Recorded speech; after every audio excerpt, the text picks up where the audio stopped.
Good morning, ladies and gentlemen. Welcome to Sri University's Facebook Live session on how to lead a successful entrepreneurial journey. Referring to a recent Forbes article, if you believe in personal freedom, innovation, and creativity, then maybe entrepreneurship is for you. First came the global pandemic, confining us all to our homes in panic. Then came the economic slowdown as entire industry found themselves whipped out overnight.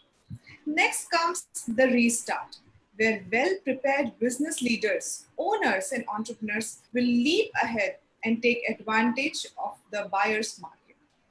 But not all have the right mindset to take this advantage of once in a century chance and recognize the most significant opportunity for an entrepreneur is right now.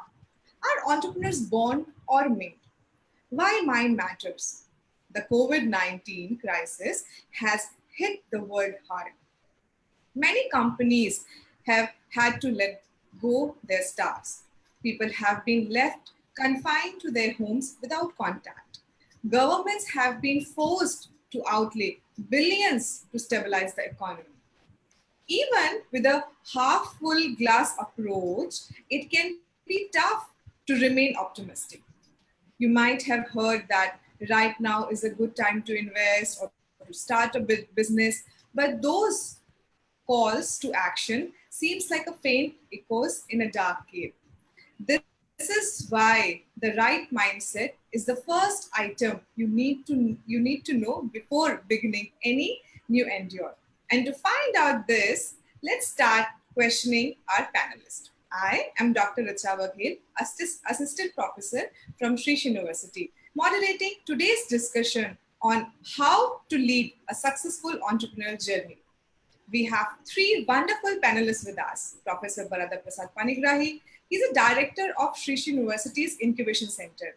We have next Ms. Shweta Sharma, Director Growth at Leaf Era, and Mr. Dipankar Lamba, Business Development Executive at Stellar Green. I welcome all our panelists to the online sessions. Please ask your questions on the chat box and we will take it up with the panelist. You may also find our panelist on the LinkedIn. So let's go straight to our first panelist, Professor Barada Prasad Panigrahi, Director of Sri University's Incubation Center. He has been awarded as a living legend for youth inspiration in the era of entrepreneurship development by Orissa Incorporation. He is also a certified master trainer on the entrepreneurship development by National Entrepreneurship Network of Vadhvani Foundation. He is a trained on agri-entrepreneurship by Managed Ministry of Agriculture, Government of India. He is a man of honor. He works dedicatedly. With this solid entrepreneur background, Barada sir also teaches MBA Entrepreneurship at Sri University. Sir, I welcome you. Sir, I have few questions for you. My first question for you is, how important is an idea for the success of any startup? And what are the methods for the idea generation? Yeah. Thank you, Dr. Richa. Thanks for the nice introduction. Idea plays a very crucial role for the success of any enterprise. Okay. The idea is the first step to start your entrepreneurial journey, and the idea needs to be selected, needs to be validated in a proper manner. Okay. So there are different ways of idea generation. Okay. I'll share some of the ideas which is frequently used by successful entrepreneurs.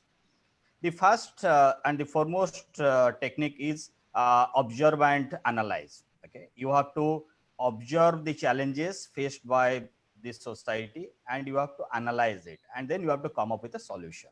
Okay, I'll give you some examples on this, how to observe and how the successful startups, they have generated their ideas by observing the challenges and analyzing the problems faced by our society. Couple of years back, there was a bus accident. Okay, the on the NH, and some of the public transport buses, they were diverting their route from national highway through a village road, and again they were connecting back to the NH after the accident zone. Okay, and one among the buses, it got electrocuted when it was entering inside that rural village, and almost 30 plus people, they got partially paralyzed. Okay, 7 people died on spot. Okay, so that accident, it is a, I mean, this kind of accident also happened in the past. Okay, many people have died. Many people were paralyzed because of the because they got electrocuted. Okay. By observing this, one engineering student of a premier engineering institute in Orissa, he came up with a product equipment which can provide alarm if there is any electric circuit before 100 feet. Okay, so if any bus or any public transport or any vehicle approaches to any low hanging electric wire or electric circuit, so it creates alarm. So the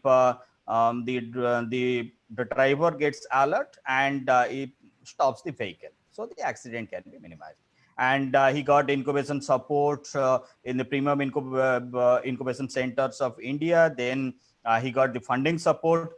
Today, some of the governments, they have made it mandatory for their public transport vehicles to install this equipment. Okay, so this is a successful example of a startup, how the idea was generated by observing the real challenge, by analyzing the problem faced by the society. This is one example.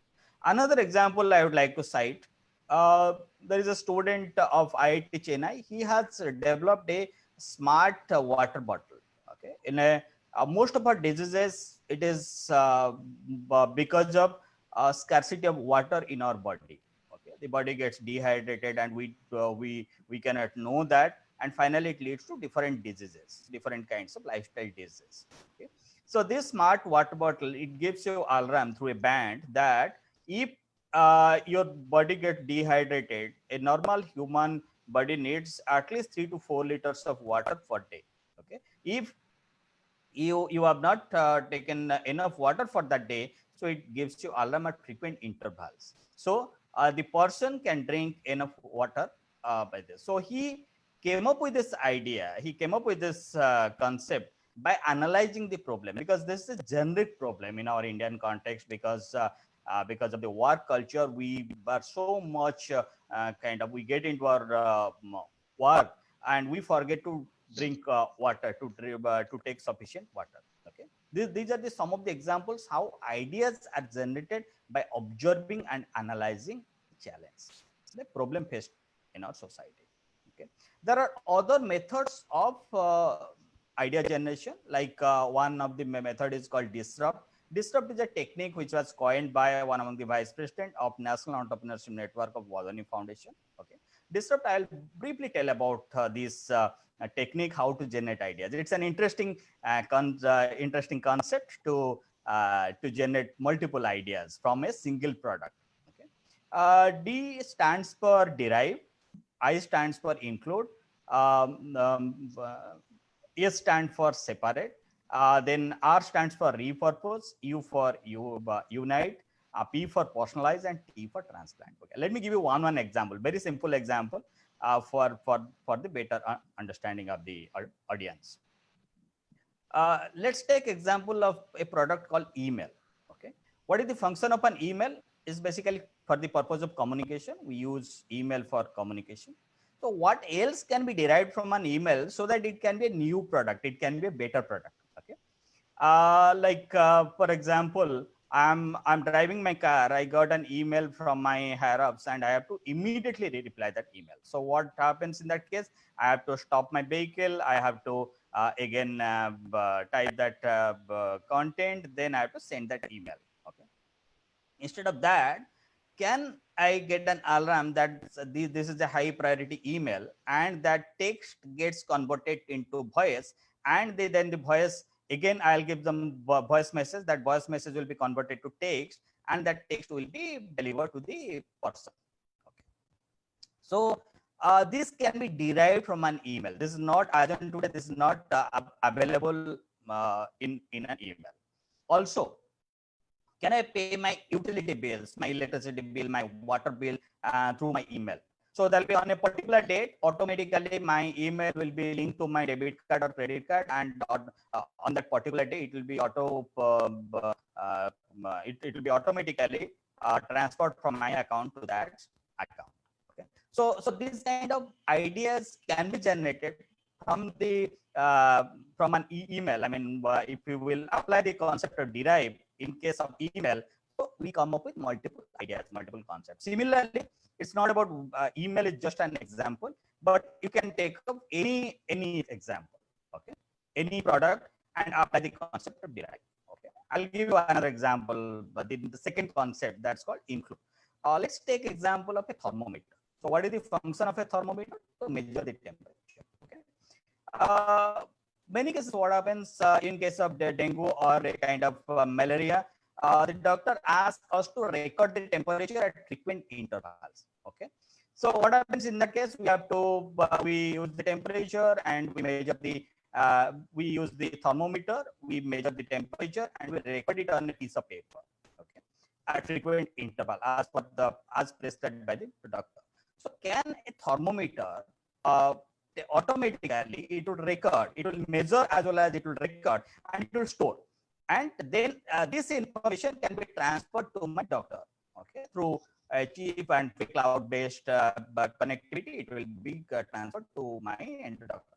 So this can be possible. Nobody has thought about it, but this kind of idea is also maybe successful, maybe so successful in Indian context. Okay, in this first stage of idea generation, you may come up with any kind of ideas. It can be a rational idea, it would be a irrational idea, it does not matter. So the next step where we'll validate the idea, then we will validate that idea, whether it's is implementable, whether it's financially viable or not, whether it is technologically possible or not. So multiple things will validate in the second step. So at this step, you need not to be worried. You can come up with as many as ideas by using this concept of this stuff. Okay. Then the third concept is called separate of this stuff. Separate, I'll take example of a school. Okay. So what can be separated from a school so that it can be a new kind of product? Okay. So when I do this WhatsApp in a classroom scenario, the students are tell us that exams should be separated. Okay, of course, exam can be separated. It's not like at the end of the semester, at the end of the trimester, there will be one exam. But this exam, it can be continuous evaluation. It could be a project-based evaluation. Okay, so that it will be much more interesting and learning process will be better. Also, the laboratories can be separated. The institute need not to spend money to develop their laboratories. Nowadays, there are startups who have come up with these online laboratories. So if the physics lab, chemistry lab, it is available online, and student can get into that, log into that site and do all whatever the practical activities they can do it on that. So the laboratory also can be separated. Okay. Even if the playground can be separated, instead of each school having a playground, so maybe in a locality there are 5 schools or 5 institutes, so that could be a common playground for all these schools. So these are the components which can be separated from a school. So similarly, I have taken an example school as a product in this case, but you can take any other product, use this concept of separate and come up with multiple ideas. Okay. Then the next one is the repurpose. Okay, I'll give you again another example. Let's take example toothbrush as a product. Okay, and use this concept of repurpose. What is the purpose of a toothbrush? It is to clean the teeth. Okay, so how it can be repurposed? Don't tell that for head purpose or for kind of coloring the shoes. No, that's not it. So can we use this toothbrush to identify the cavity? Okay, so this toothbrush, maybe a chip can be integrated. It will identify the cavity, and also this message will go to my doctor. Doctor will analyze that and also recommend me whether I should go for filling, normal filling, or I should go for RCT, root canal therapy. Okay, so by using the purpose from the cleaning to analyze the cavity or to analyze maybe any mineral deficit in my teeth, So which can be conveyed to the dentist, and dentist can prescribe, and it can be come to us. Okay. So this is the fourth concept. The fifth concept is unite. Unite basically we combine two different products, okay, and come up with a new product. I'll give you one example, like a wallet. What is the purpose of wallet now? To keep our money, all plastic money as well as the cash. So, but I don't know how much money I spend for the day. So, can this wallet record if I'll integrate a chip? I mean, if I'll add chips to this wallet, and it will record how much I have spent for the day. Okay, so that it can be different kind of. Can it also it can be used as my ID proof whenever I'm at the time of entry in the airports. So this instead of carrying my ID, so this can be also ID card can be integrated with this wallet, so it can be act as an ID card also. Okay, so this by using the concept of unite, in case of wallet, we come up with this idea. I'm just giving you one ideas, but there are so many ideas. When I have conducted this workshop in multiple forums, okay, by using this concept of disrupt, the participants have come up with more than 100 different ideas, more than 100 different ideas from a single method called disrupt, by using the 7 concepts of disrupt. Okay. Similarly, personalize is very simple, like to personalize the car or to personalize the bike. So it's basically on that customization. And last is transplant. Transplant is about something is successful in one region, and if you want to make it, we want to replicate it in some other region. For example, Uber was successful in US, and Ola tried to implement in case of India, and D-Taxi in case of China. Similarly, Amazon in US and Flipkart in India. Okay, so this is one method called disrupt. By using this method, by using each of the concepts, 7 concepts, by taking one product, okay, you can take any product. I just gave you one example, but you have all freedom to take any kind of product. Use this concept and come up with multiple ideas. Okay, this is another method. Third method is called mind mapping. Mind mapping, most of you might be knowing about it, so I am not getting in depth of that. Through mind mapping, we come up with ideas as well as we fine tune the ideas. Okay, that's the beauty of mind mapping. Then the last method is called brainstorming. Okay, brainstorming basically there are different ways of brainstorming. Like for example, we go to a news paper, then we identify a challenge, identify a problem, then we come up with a solution. Okay, I'll give you some examples. I was doing this exercise almost 4 years back in one engineering institute. So one student, then I get them an assignment to browse the newspaper of the last 1 week and to propose a solution. Okay, then one student, he told that there was a news article. More than 100 people died in one district. Okay, because there are lack of availability of doctors in the local primary health center.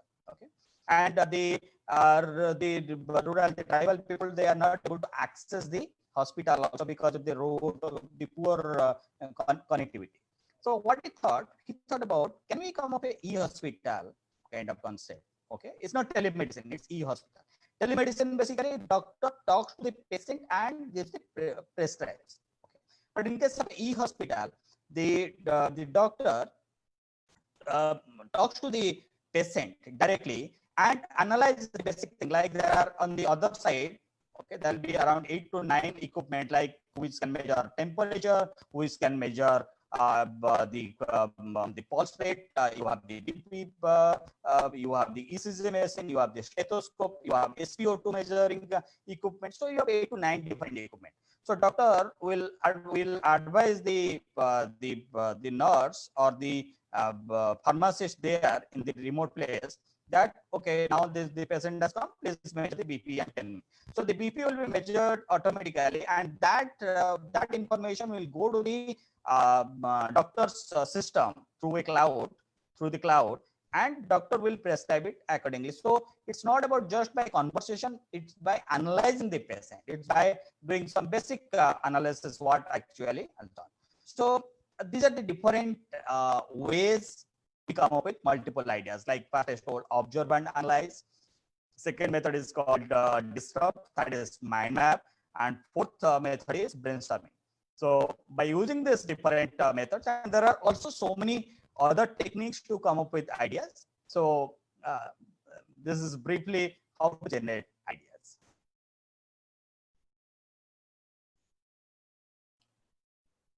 Risha, you are on mute.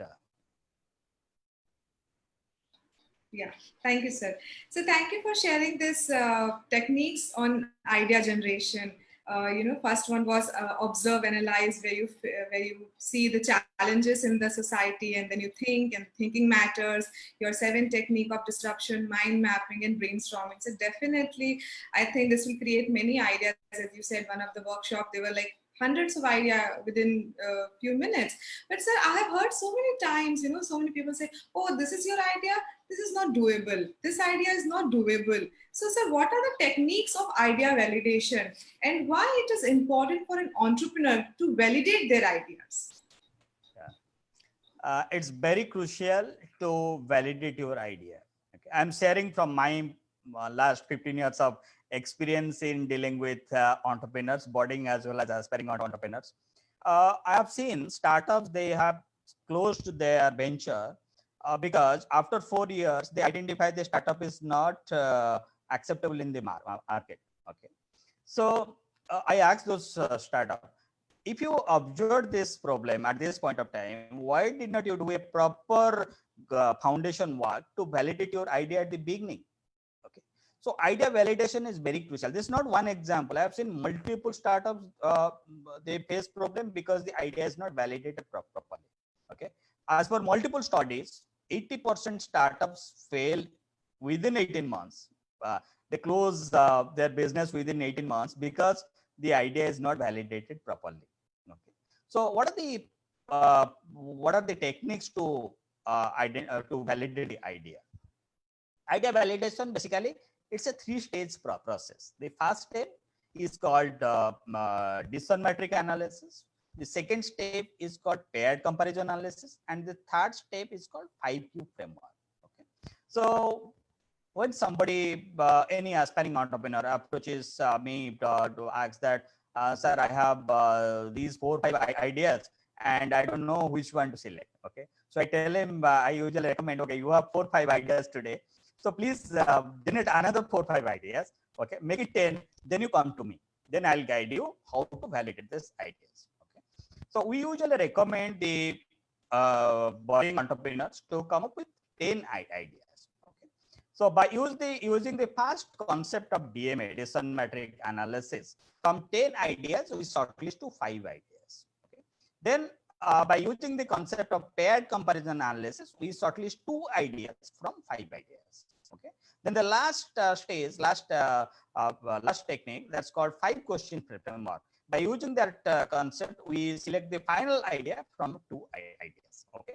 So it's a very scientific process. It's a very structured process. It's not theoretical. Don't think that you will do all this exercise, all these 3 activities within a 4 wall, within a air-conditioned ambience. No, you have to go to the market each stage and talk to the different stakeholders of the startup ecosystem. Stakeholder, I mean, the industry experts, the financial experts, the technical experts, the startup founders, your prospects, okay, who will in future will buy your product. So you need to interact with all the stakeholder during this 3-stage of process. So it's not, you are not validating in isolation. You are not validating these ideas by using your 6th sense. Okay. I usually tell the entrepreneur, don't use your 6th sense in case of idea validation. You have to get it validated by by the different stakeholders of the of your ecosystem. Okay. I'll very briefly tell about each of each of the stages. The first stage is called decision matrix analysis. Okay, it's a very simple technique. We consider different factors which are responsible for success of any startup. So what are those factors? First factor is in investment. Second is ease of operation. Third is marketability. Fourth could be location. 5 could be how unique is the product. Okay. So like this, there are different factors. You may consider 5 factors, you may consider 7 factors, you may consider 10 factors also. Okay? And each factor is not equally important. Some factors like investment is very high, it is highly important. Similarly, marketability also highly important. Ease of operation may not be that important like these two factors. So you have to give certain weightage to each of these factors. Okay. Then after that, you have to give a score. You have to mention this 10 ideas, and you have to score each idea for each of the factor.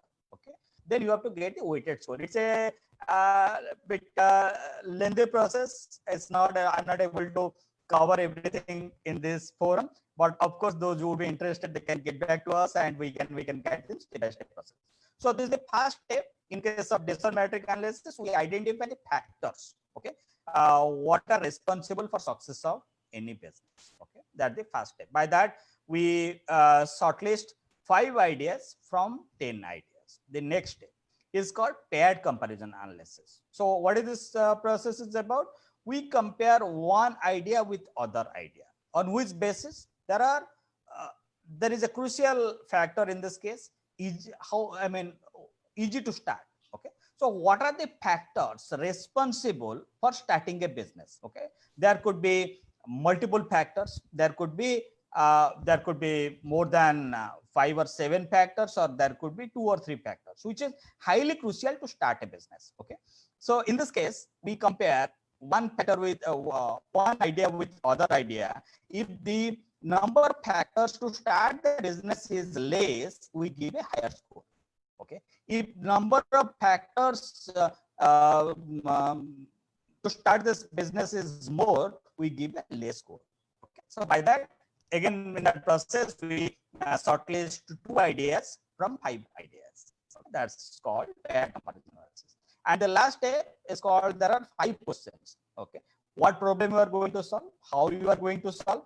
Okay, and what is your market, what could be the market size. Okay, what is the USP of your product, and how are you going to defend the competition. So these are the 5 questions you will apply in each of this idea, and then you will give score, maybe a score of 1 to 5, a Likert scale, or maybe 1 to 7 scale.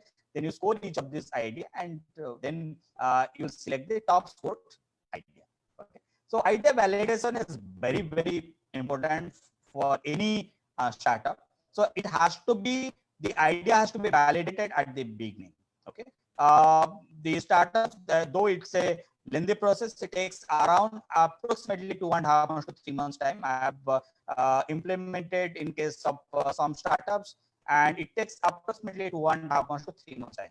But after this, you will, if there will be enough confidence when you will be approaching to an investor, you can confidently tell that this idea is validated in the market. This is a process what I have followed. Okay, it's not, I have not used my 6th sense. I was not addicted towards my idea. Though of course I have a passion, I was addicted towards my idea, but it is validated by different stakeholders of the market. Okay, so this is the process how to validate the ideas.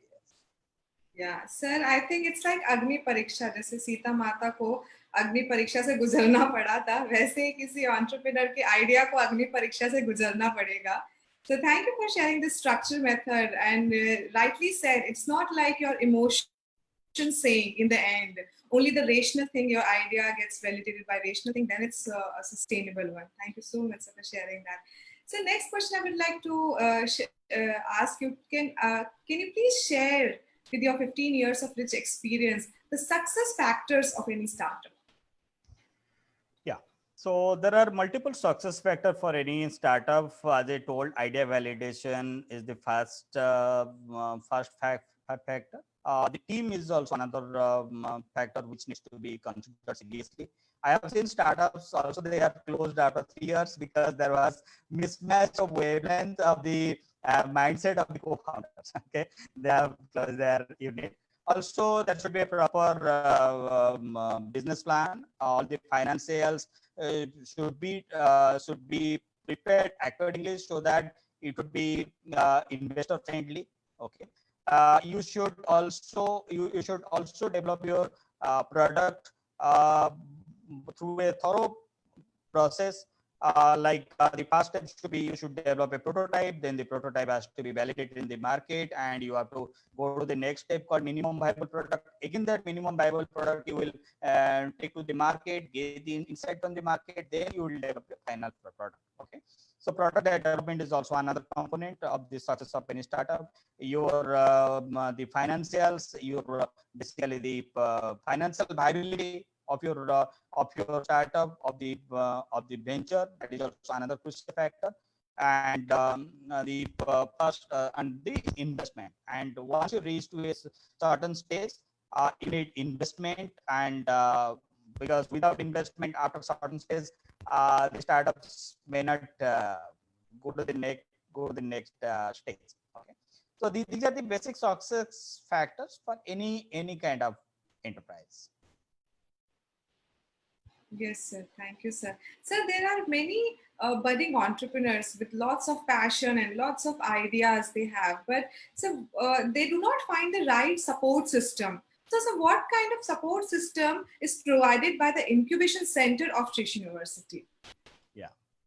So the incubation center of Sri University called SSU Innovation Private Limited. It is a special purpose vehicle of the university. Okay, our incubation center is recognized by Startup Orissa for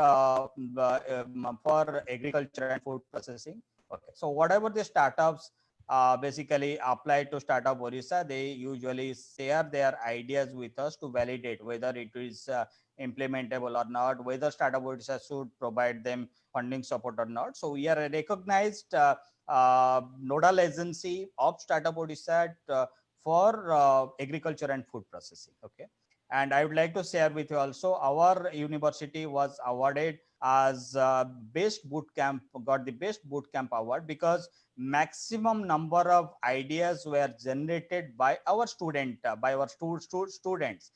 during that competition. Okay, and also our university got the best innovative award in the past. Okay, let me share what are the support systems provided by our incubation center.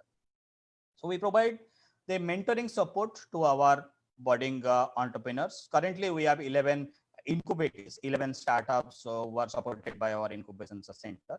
And some of some of the startups are into food processing, into agriculture, into kind of natural ingredient based mosquito repellent, as well as the straw from plants to replace the single use plastic.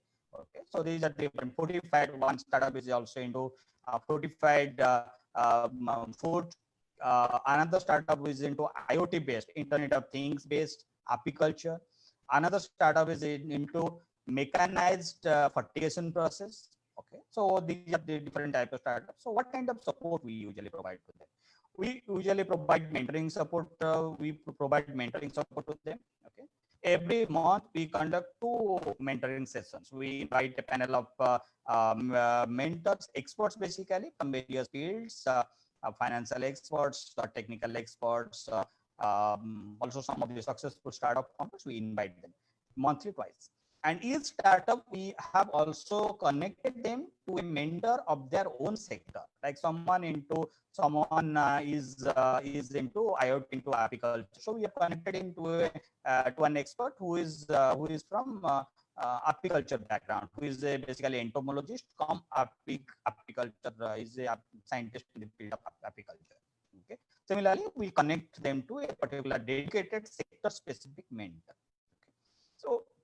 So after that, we also help them in registering their company. We have a group of chartered accountants. We invite them, we connect them, and they guide them how to register the legal entity. What kind of legal entity would be suitable for them? Okay. Also, we help them in developing their prototype. We have the laboratories, like we have the agriculture lab, we have the horticulture lab. So we provide access to our startup to those who need the laboratory support. So we help them in developing the prototype, in developing their minimum viable product, as well as the final product. Okay. Also, we help them in filing the patent. Okay. Currently, I would like to share with you also, out of these 11 startups, 6 startups, they have filed their patent. Okay.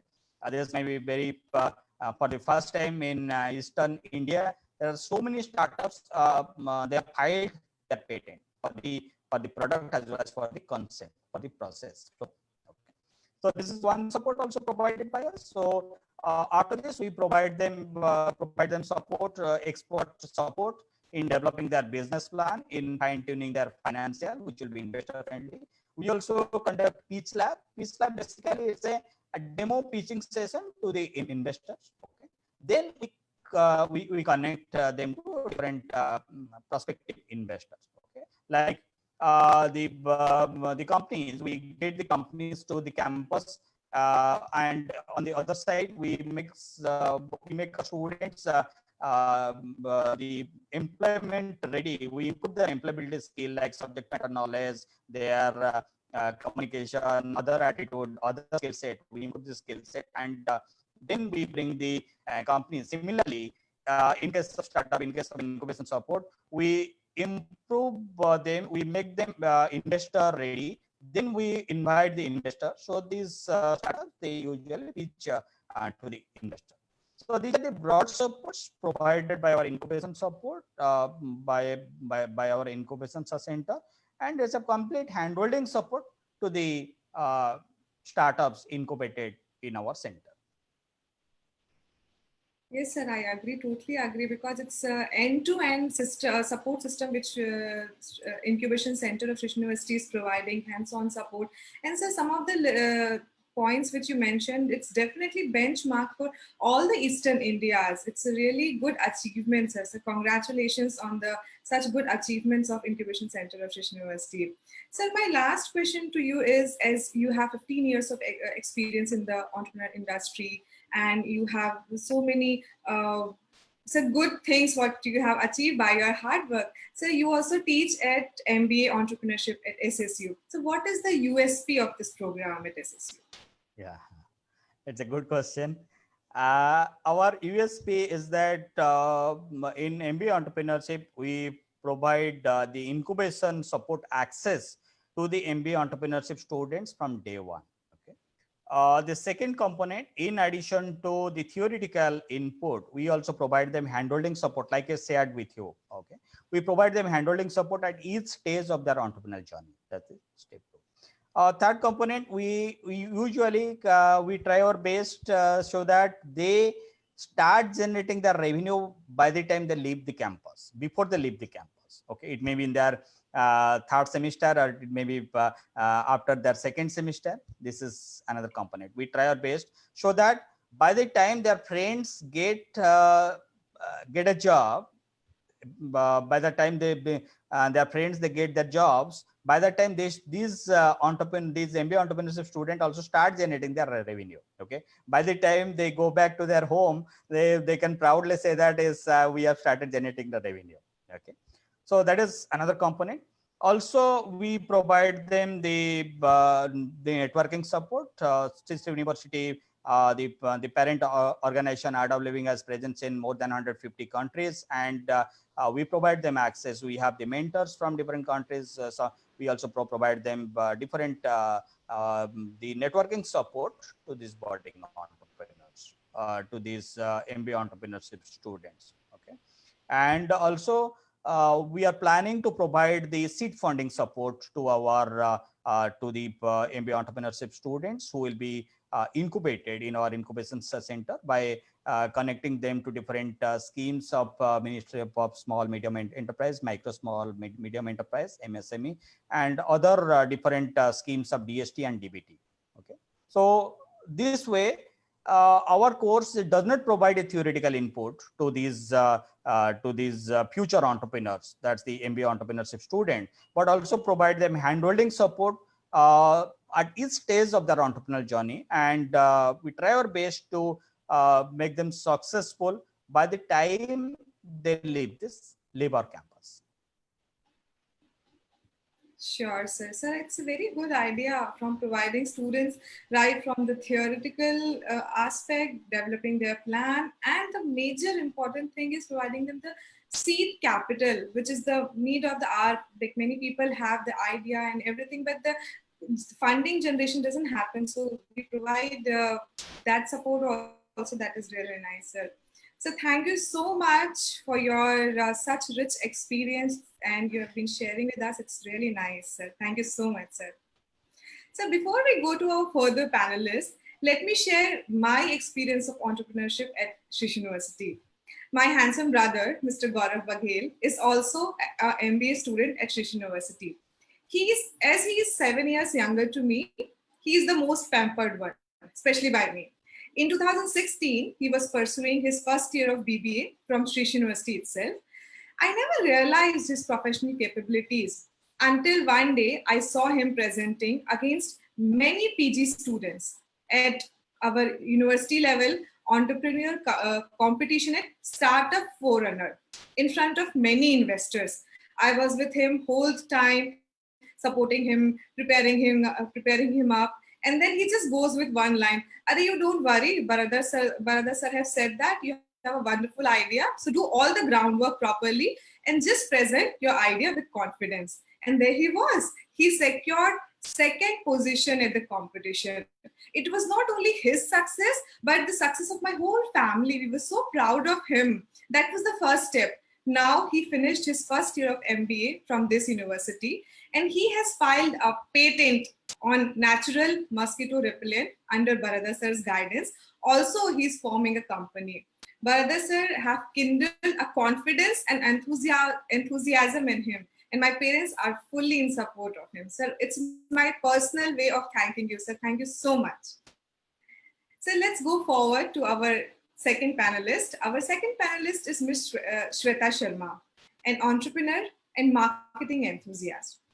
She leverages her ability to reason critically, allowing for incisive decision-making capabilities. In essence, she is continually driven towards branding, building relationships for business, and generating opportunity for growth. With over 3 years of experience in consulting for social impact, startups, market research, etc., she has begun her entrepreneurial journey with Leaf Era, as her friend asked her to lead the marketing role for the newly launched product. This delicious and nutritious Leaf Era Moringa teas. Let me be very frank, the teas I have tasted and it's very good. I got the opportunity to know Shweta as my student for 2 years. She is people's person. She knows how to get the work done. She has this Vishnu Tattva. She works day and night. I remember one evening she calls me when I was in my room and she asked me to meet personally.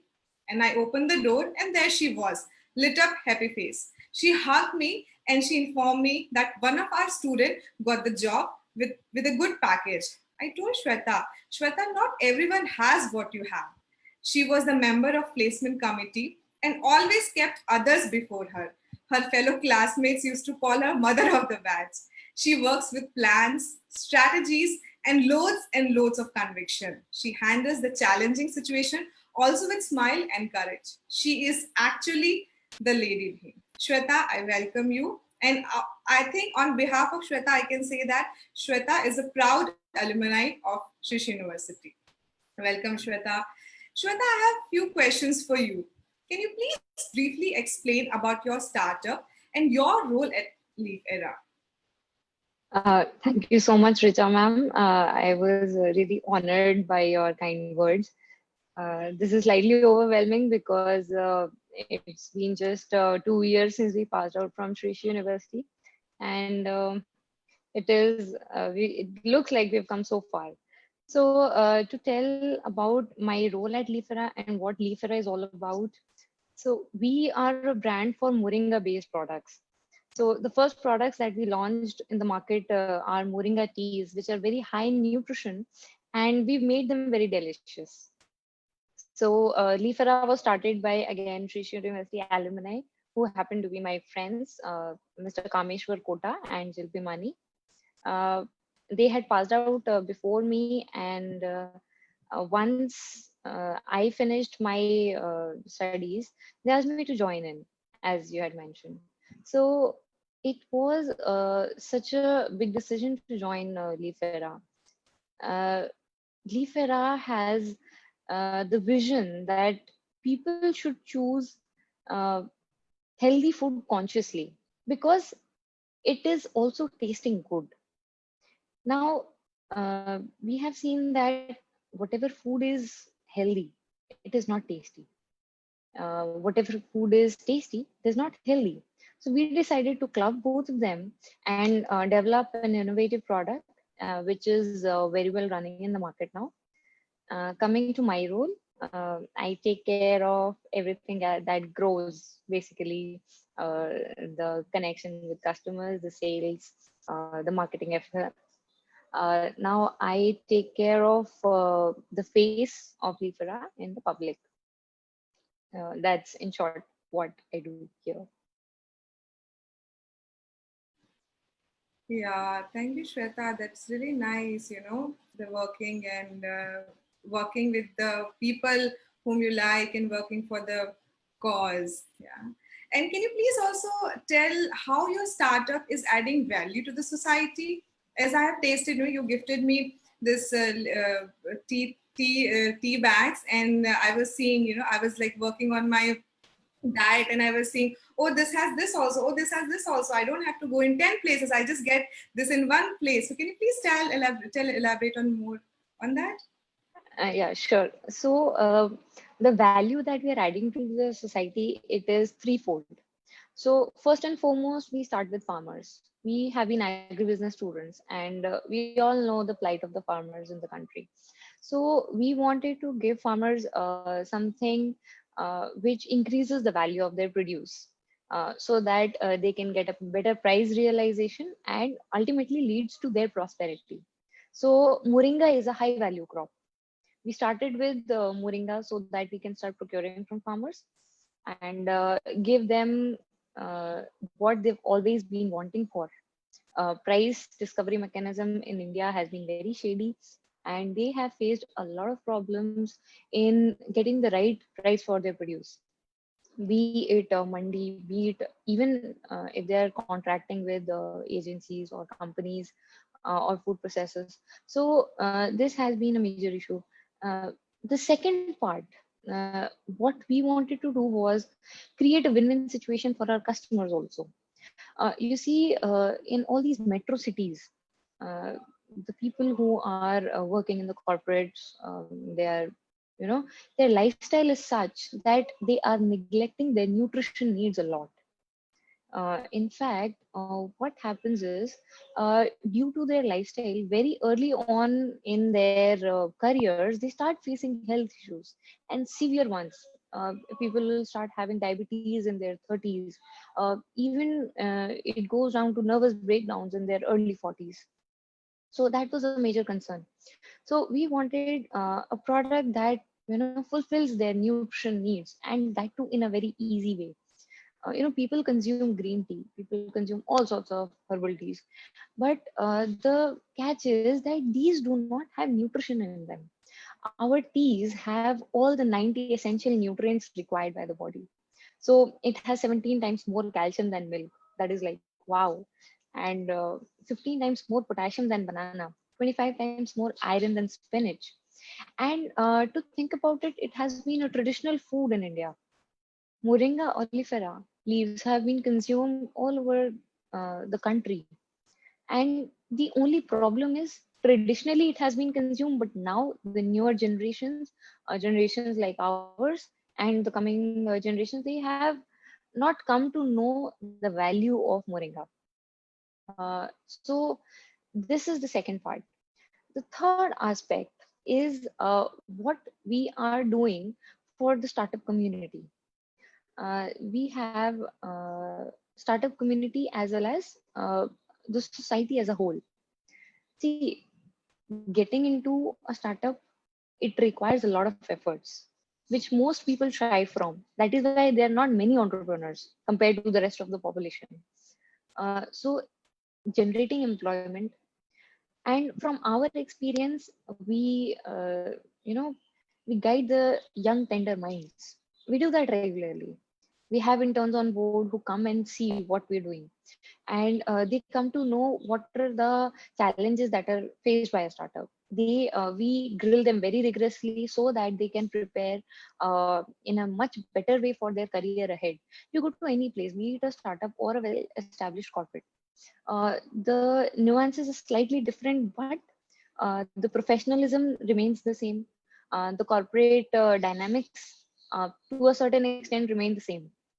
So that way we guide our young talents to prepare themselves for the rigorous work that is going to come in their life, because these days the quality of students also, and uh, which is churning out from the universities, it's not very good. So we work with them through and through to help them understand how to build their careers. That's about it. Yeah, really nice. Shweta, we are millennial generation, right? And we believe in working for cause, and that's what your enterprise is for. You're benefiting the farmers as well as the customers. You're not neglecting either of them. It's a win-win situation, right? So much best wishes for your upcoming activities and much hooting and bravo. You're really doing a good job, and keep moving ahead with this spirit and benefiting more to the society. Yeah. Shweta, I remember talking to you like when you were here, and you used to always say, okay, I have to work for a couple of years and then I'll start on my own. This was your very straight line. There was no like second thought on that. It has been it's not like one day you just woke up and like, oh, I have to become an entrepreneur. It's been there in your mind. Can you please share more about why did you opt entrepreneurship as a career? See, entrepreneurship as a career is very challenging. But to think about it, entrepreneurship gives you all the freedom that you want. The only catch is you've got to be consistent with your efforts. Perseverance is the only way to success.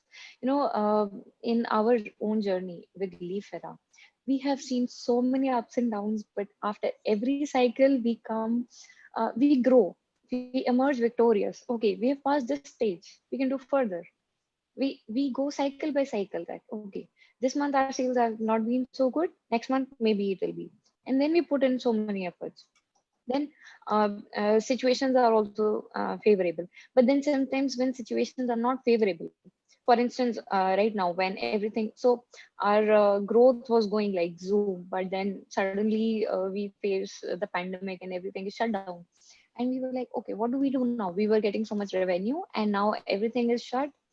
How do we go about it? Then we keep on thinking new solutions. So that is the way forward.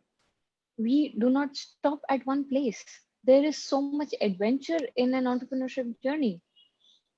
And to think about it, you are doing so much good to the society with everything. Your skills you're able to use to the fullest. Sometimes when you're working for someone, you're not able to utilize your talent the way you want it. And that freedom, the cost of that freedom is slightly high, but it is definitely worth it. Wow, that's a really nice line, that the cost of this freedom is really high, but it's worth it. Really nice being consistent and being so to your work. It's really nice idea. Thank you for sharing that, Shweta.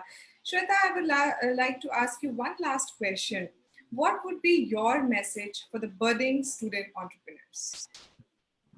So my message to the budding student entrepreneurs will be that once you are stepping into a university with a vision that you want to be an entrepreneur someday, the best way to go about it is do your groundwork, your homework, all the research right in your university itself. In fact, just as Barada sir mentioned, even we have followed that approach, and it was very fulfilling for us. We were mentored by Barada sir in all the stages of our startup, and to think about it, it started right under his guidance. Uh, we have seen that doing our groundwork during the student days was very beneficial, because you cannot, there are practical factors about it. First is when you're student, somebody else is paying for you, your food, your lodging. That is your parents or your benefactor. So that time you do not have to think about your finances. That is the best time to do your ground research, go about in the market, talk to your customers. That can be done very freely.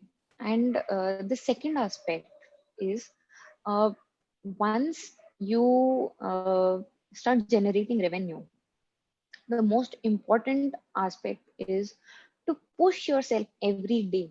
You know, you might, let's say in 365 days in a year, you might have a thought to quit your venture for more, maybe about 200 days. You know, things are not working out your way, things are not going the way you want them to be. So the most important thing is to push yourself. That is how you go about it. Nobody else will come and say, you know, you've got this work, you do it. You've got to get up and take the lead and go bang on. That's it.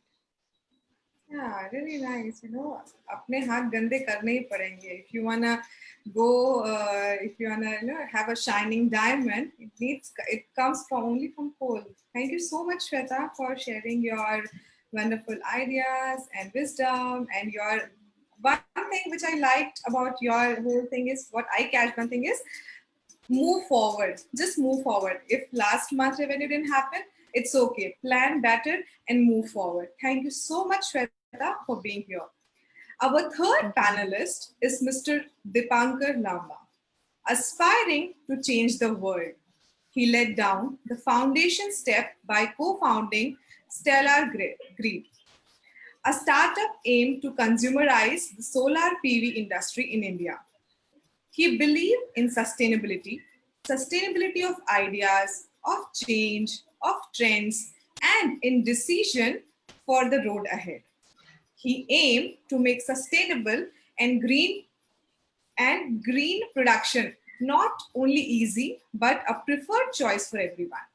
He is an engineer by choice, a freelance designer in his free time, and constantly looking out for traveling opportunities to visit new places and have unplanned adventures when he is free of his commitments. I never met Dipankar as he was my super junior. He joined SSU in 2014. After a couple of months, we passed from SSU. But when I started teaching here, and he passed out a couple of months before I joined the university, let me tell you, I heard a lot about him. I assumed he was the campus hero, campus star, you know. His name was in every second person's talk about his dedication, the creativity, his designing, his competitiveness, the commitment, the inspiration, and most importantly, his friendship. He is a visionary with a sense of humor, and touch of spirituality. Welcome, Dipankar, to the Thank you. online session. Dipankar, can I ask you a few questions? Can you please Yes, briefly sure. explain about your enterprise and your entrepreneur journey? So right now, it's you know, we started. In fact, we were in the entrepreneurship batch, me and my friend Utkarsh, and that's who I've started this company with. And we realized actually we came to SSU with the intention of, you know what, let's do something new. Let's do something that really makes change. And that was the initial seed of thought right on the first day. So that's why I'm like saying it first, because as soon as your intention is clear, everything that you go ahead with actually is going to follow. Everything that you do, everything you say is going to be shaped like that. So, Stellar Grid, our company, is basically helping homes and industries to go solar. So everyone's heard about solar power. We all know the sun has unlimited energy. It can create electricity. It's been around for a very long time. But we noticed that, if it is so good, we studied the numbers, and then we realized that, if this is such a good proposition, what is stopping people from actually doing it? what is stopping industries from adopting this? If you could be saving half or 70 or 80% of your electricity bill today, would you not say yes to that, right? Why would you obviously want to pay more? So we realize there's a huge gap in understanding how it works and what it is and how much benefit it gets you. So we started out building Stellar Grid to make communication, number one, at least make people understand in the most simple and clear way how solar works, how much it will benefit them. And then we went about, homes and industries, because homes is one thing, where homeowners still, out of the need to either save their bill or also, contribute in some way to the environment, because everyone's been talking about global warming, everyone's been talking about how pollution is, so if you can contribute in any way, you will step up and do it. And like I said, industries, if industries, large scale industries incur, especially the MSMEs across the nation, incur huge amounts of expenses on electricity, because that is one of their major costs. So if you are able to mitigate one of their major costs and in fact as a byproduct save the environment also, it is a vastly good proposition for everybody, for the person using it, for the industrialists, for the homes, for the governments, and for the environment. So we went about building Stellar Grid, making it easier for people to adopt solar power for their homes and industry.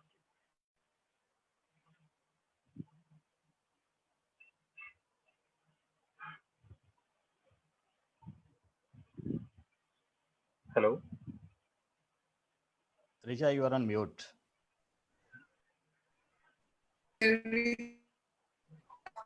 Moments we are back now. Please repeat for this disturbance. Last line.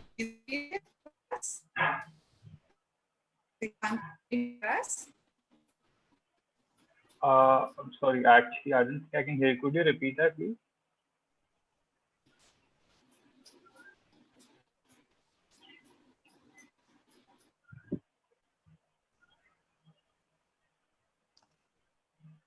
Richa, you are on mute.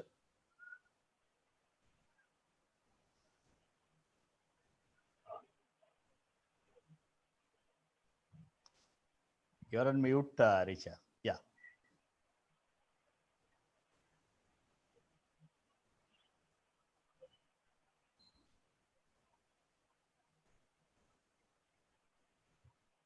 I think Deepankar might be some internet issue. Yeah, I know. I can. Yeah. Might be some internet, maybe power failure or some. No problem, sir. Yeah.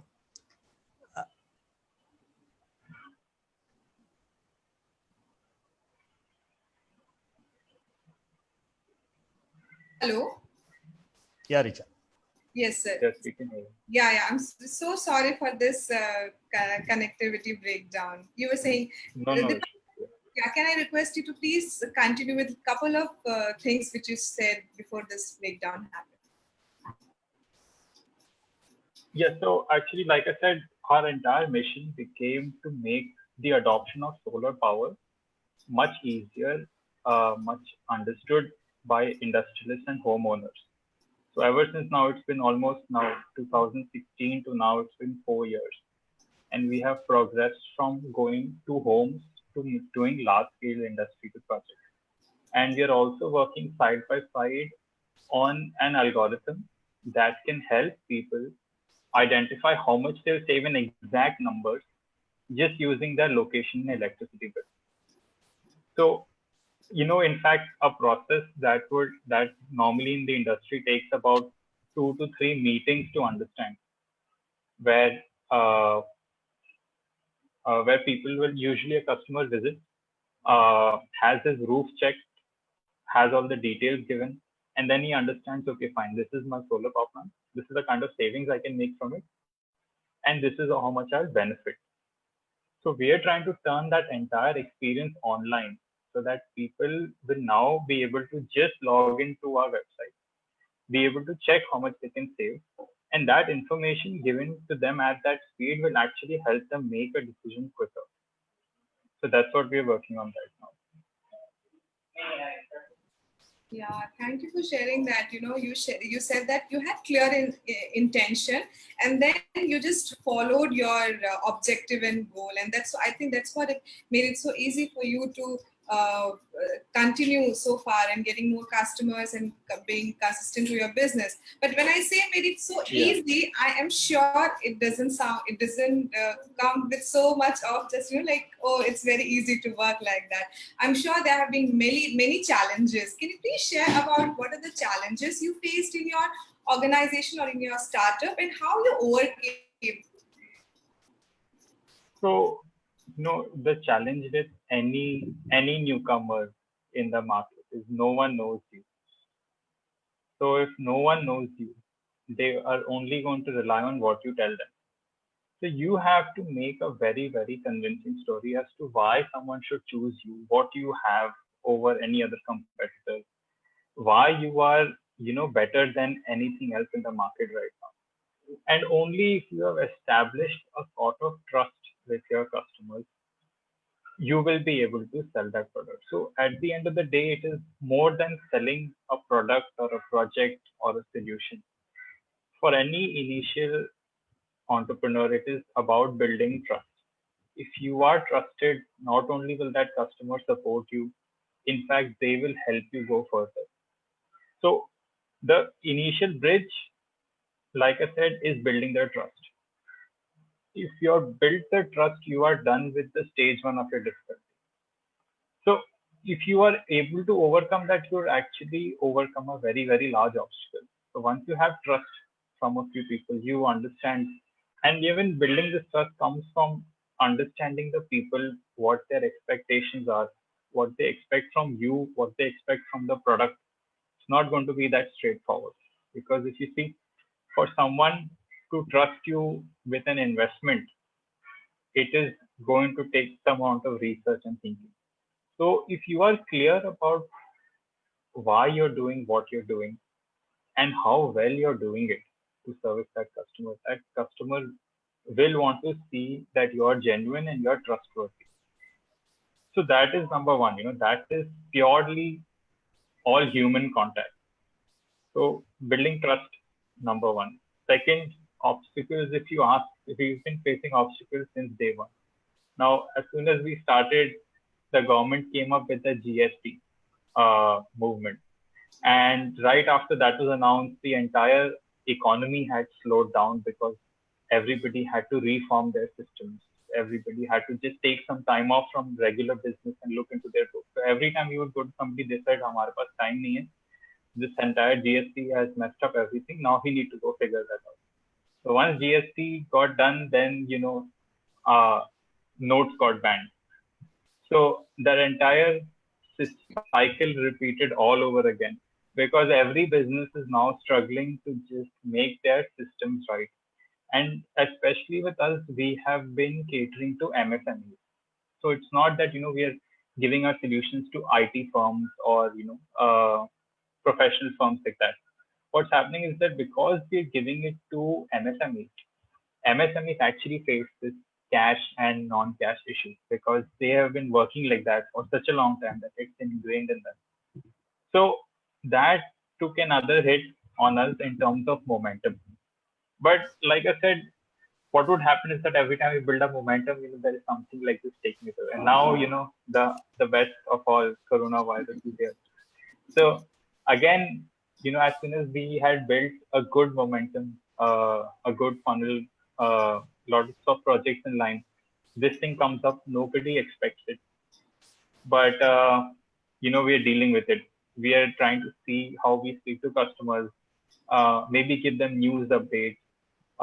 Even amongst our employees, everybody has taken up some sort of training, so they're learning new skills. We are making all our accounts correct, because as new entrepreneurs, we have no idea, like we just keep going, and it's just initially one or two people or three people handling an entire operation, but because we try to paint a picture of ourselves as a team, naturally the team responsibilities also come along with that. So there are challenges every day. Very, very frankly, I'll say you just get used to it. You'll just even when we were in SSU, SSU was also a growing environment. So somewhere that growing environment and that level of initiative taking has helped us deal with any situation that we face right now. Because at the end of the day, you have to take an initiative and you have to keep going at it. And obstacles will keep coming. Like almost like a simulated environment that we are now really living in reality. So it's like we've almost seen it before. But like nevertheless, every situation is new, every challenge is new. But every new challenge teaches you something new. You know, if everything was fine and everything was airy fairy, I don't think we would have been able to take difficult decisions or take risks or been able to learn as much as we did right now. Yeah, I think you can write a whole book. I think you are really bade situations are you were like with your boat on and surviving all the situations. Very nice. And one thing you said very correctly, Dipankar, I truly believe on you, is gaining the trust. It's not only your working thing matters, but how you work matters a lot. People sense that sense of the trust. Who कौन वफादार, कौन बोलते हैं भरोसेमंद आदमी. That kind of thing what you're creating and what you believe on, it's really nice. I think everybody should have that, and that's what the thing for the long term. If you want to sustain in the market, that's what's going to take you in the long term. Thank you for Exactly. sharing. Yeah. So Dipankar, yesterday for this program I've been researching a little bit of you because I never met you, and we were like I never knew what was kind of that because of those 2 years 14 and 15 16 I was not in the campus, though I was doing my PhD here, but I was like on and off from the campus. So could you please tell about MBA entrepreneurship education, how it helped you developing your enterprise? Plus, after this question, I would also ask you to tell more about the Orion, because you were a part of Orion that time, and Orion was the second Orion was taking place in 2015, I suppose. Yeah. So how can you please tell about your experience in the SSU? So again, like I said, I'll start from where I'd mentioned before that SSU was like a training ground for all of us. One is that because if you think about it, if you're somewhere given a blank canvas, you have two choices. Like either you can keep thinking about it, worry, okay, fine, what do I do now? Or you have all the freedom in the world to do whatever you like if you made the right decisions and choices and thought well about it. So SSU for us at least was a good mix of both. There was we were given some freedom to think, some freedom to execute, some freedom to take initiative. And as a class, because bonding between students is so much higher, you actually work with everybody around you, and that's not just in your class. It even becomes between classes, it becomes between disciplines, it becomes between programs. So many times, like we would feel, we would just come together and say, hey, let's do something that adds value over here. Like I said, it starts with that intention. So a good bunch of spirited people coming with a good intention, something big is going to happen. And Orion was one of the biggest examples of that. So even before Orion, we would say that, okay, let's focus something on business. Let's focus something on culture. So like people would come together, decide, hey, let's do that. It could be something as simple as, even having an interdisciplinary quiz. We would have it outside our, where we eat lunch at the cafeteria. And it could be something as complex as a business conclave or an Orion. But like you said, what was very important was that, people coming together with a similar intention and given some amount of freedom to take the initiative. So that initiative taking skill became very, very prominent amongst all. Of course, it's not going to be like, I have this idea and let's do it.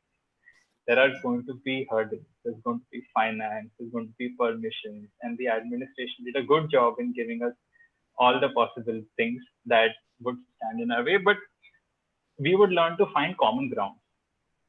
And only because you are so driven to do it, you will find a common ground to do it. You will not back off. If you say, okay, this is not possible, okay, we'll try another day. This school is not possible, we'll try something else. If this budget is not possible, what can we do within our budget? Can we raise funds? So we are so used to becoming initiative takers, and we are so used to thinking about how should we cross this next hurdle that it just becomes a habit. So as it keeps becoming a habit, like you said, now we were so used to the system that, okay, fine, now we know we have a limited budget. So every program that was planned came from the idea that we have to either raise our own funds or do it under a tight budget. And we would still end up doing a good amount of things because, like I said, skills don't require money. Skills require people. And skills really, and the execution only happens when people come together. So like I said, because people were so well bonded, Orion, because you mentioned about Orion was one event where people from multiple disciplines were all involved. It was not just an MBA thing or a BBA thing or a yoga thing. The MBA did their part of it, the BBA did their part of it, the yoga people did their part of it. Others, there were just a few bunch of programs that, like right now, there must be like a huge number of programs. But there, even amongst that, it was like a close-knit set of people. And it came out so well because each one of them said, we have to do our best. And this is what we want to do. This is how we're going to do it. And it would happen over a period of time. And like I said, Orion, I think, even though it was the second Orion, I think that built a base for all the Orions to follow. And today also, like when we see the videos and when the juniors share with us, it's such a proud moment to see that, the seed that you planted that time has grown up to become such a tree. Definitely, Dipankar, I completely agree to you what the seed thing you have said, because I see students here, they take whole ownership of the student-driven programs. They manage their finances, they manage their entire thing. That is what SSU for you is. You learn things in the classroom and then you go and do it in the practical field. I had a couple of students, not couple of, like many students in the BBA final years, in the first years also, and whatever problem they used to have, they face, or what situation they're going on in the Orion thing or whatever, they used to come back and in the classroom and they used to discuss with us. And that was the beauty, like how students are actually taking the ownership. I mean, I don't know how safe it is to say, but you are learning at someone else's expenses, not even anyone's expenses. It's like win-win situation. Yeah, it's really nice. I would say you're learning very practically. You're not just learning in the classroom. All the learning happens outside the classroom, and you only know when you step outside. Definitely, it's a really good idea, and I think we are blessed to be a part of this whole system where we have been provided with these kind of situations. Yeah. And briefly, Dipankar, last question I would like to ask you is, what would be your message for the budding student entrepreneurs? So, even for us, like I said, one intention was clear that, we had already worked before. We came to say that, we want to work on something that we truly believe in, that will make a difference. So if you have chosen something that is really close to your heart, only then will you have the patience to keep doing it day after day, struggle after struggle. Even if you're going to have obstacles in your way, the only way you're going to do it if your heart is in it. And, one question, like I even asked, like Parada sir had mentioned a lot of ways, in which you may have a lot of ideas, but out of those ideas, you really need to decide and analyze which one of them will work and which one of them won't. And it's not a simple process. It takes time, it takes effort, it takes understanding, because just coming up with great ideas, writing it on a blackboard might be exciting, but all the work that follows has to be understood. That to bring this idea to life, it's going to need your time and energy. So it should have your interest. So one very simple key which I used when we were deciding about solar is my interest and the industry. So wherever these two meet, that is where we decided. So my interest has always been in science and technology, and the industry was moving towards renewable energy. Renewable energy was like the word of that time. So somewhere we said, if we are putting both of these ideas together, where does it match? Okay. So it came down, from green building to wind energy to many other alternative forms of energy. It came to solar energy because first of all, we could connect to it, relate to it. Second, we could start the business without a very, very large investment. If we go something like, if we try to make hydropower plants, it's not something that two people do with just passing out of college. So it has to be practical also. Now, we knew that solar, the concept would change with scale, but at least 90% remains the same whether you're doing a small home or you're doing a very large industry. Of course, you need experience to grow along the way, but we knew that we could take small steps and then grow within this industry. So that's how we decided. So interest and industry, understand these two things. Interest is going to drive you. And if there is a growing industry that matches, the industry will also take you along the way because most of our marketing is done by Narendra Modi. So as much as he keeps talking about the world and the nation about renewable energy and solar power, the more people get inquisitive, the more they ask. Even if you're seen somewhere, it still becomes a better opportunity for you. So as long as you're prepared in that aspect and you are somewhere around the opportunity, you will get lucky. And that's how it has been for us. Yeah, thank you so much, Dipankar. It was such nice hearing about your experiences and things which you shared. I'm sure many of the students want to take these advices and go along, and some of might come to you and Shweta for their, they would want to take mentorship from you. Kindly support our students on Sure. ways. Yeah. So with these, we have come to the end of today's discussion. I don't know how this 82 minutes passed just listening and gathering information. My thanks goes to all the people who have been who have given their precious time in organizing the online event and acknowledge them. We thank you for being here with us. It has been a great pleasure. And I acknowledge all our wonderful, knowledgeable panelists for sharing their life experience in the entrepreneurship. What is also required for an entrepreneurship is intuitiveness, creativity, courage to take risks, etc. And the best part of our campus is that we have meditations, pranayam, yoga, balancing our daily life routine, and that helps them developing these abilities. Another most important thing for an entrepreneur is to develop his or her network. With the Art of Living as the parent organization, with a presence in more than 156 countries, and in SSU with the students coming from almost 28 states in India and few countries pursuing their different professions, gives the entrepreneurs an amazing opportunity to develop their network. Those who are new to SSU, we have a short video for you.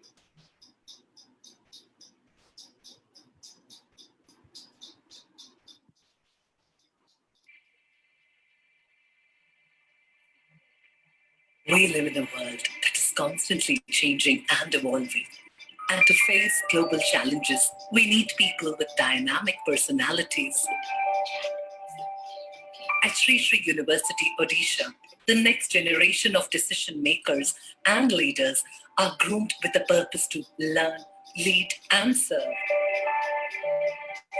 It is emerging as a center of premium education in India, blending the best of East and West.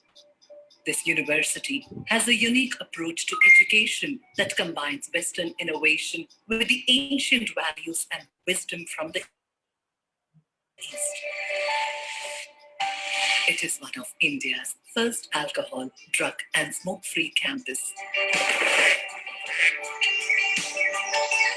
Spread across 187 acres of land and located on a hilltop on the banks of the Mahanadi River, the sprawling and beautiful campus is inspired by the ancient universities of Nalanda and Takshashila. Thousands of students from across the 28 states of India and several countries of the world called Sri Sri University their home. If I had to point out that one thing that really makes me feel special about studying at SSU, it would be that synergy between the students. And that, I think, is the most special thing. I'm sure that these students will make decisions in the near future that will change the world for the better. I'm really happy to be here, and with every day I understand more how I appreciate this time.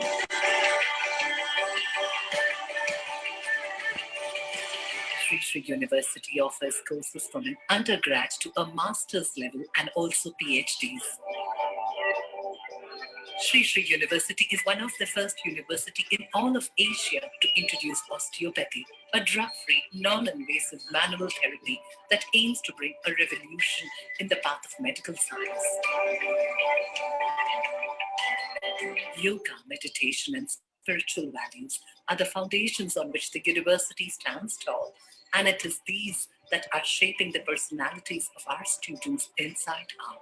You know, there is no ragging happening. There is no one picking on each other.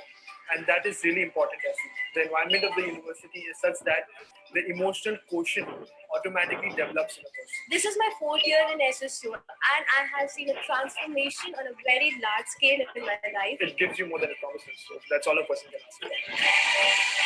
Sports is a way of life at Sri Sri University and is clearly exhibited in this vibrant campus and its students.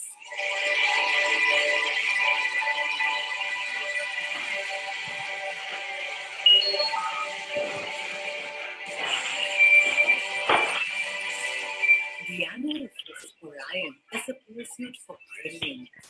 It is envisioned to be the biggest social celebration in Odisha and eastern India, with the ambition of becoming the best annual fest in the world.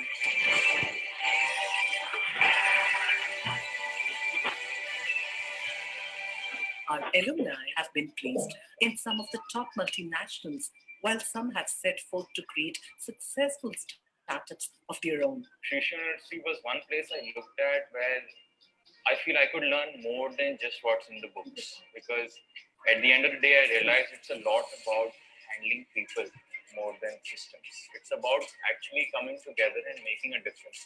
And you don't find that so easily. In 2018, Sri Sri University was awarded the Best Bootcamp Startup Award by the Government of Odisha. Right from its year of inception, Sri Sri University has been recognized with several other such awards.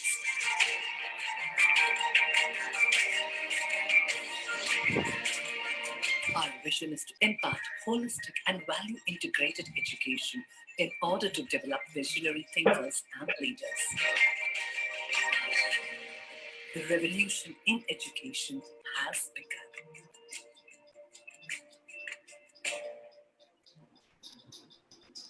Wow, such a wonderful session. Again, thank you all for joining today's session and on how to lead a successful entrepreneurial journey. Hope this was an educating session. Have a good day.